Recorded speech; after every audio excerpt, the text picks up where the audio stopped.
Now, one more little tweak of implicit differentiation comes when you're asked to differentiate an exponential function, which is not the capital E exponential function.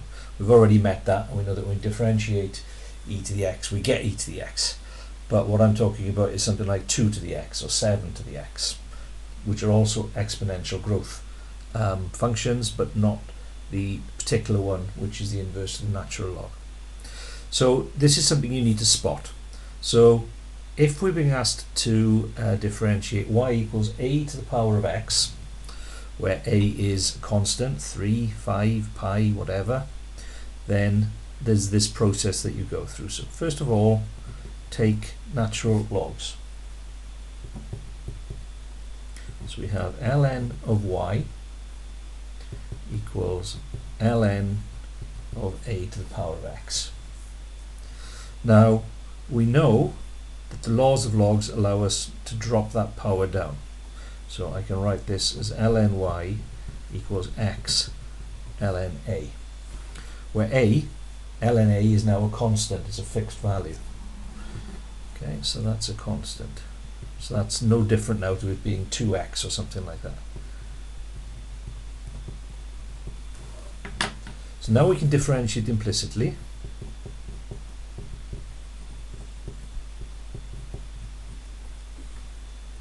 So we want to work out what d dx of ln y equals d dx of x ln a. When we differentiate ln y, when we differentiate this, we differentiate ln y with respect to y, and we get 1 over y dy dx equals, and if that was just 2x, we'd end up with 2. If it was 7x, we'd end up with 7.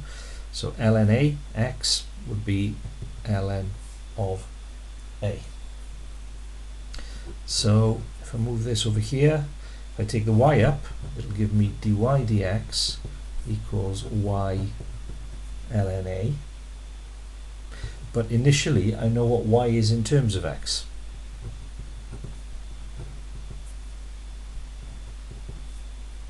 So therefore, dy dx equals a to the x ln a.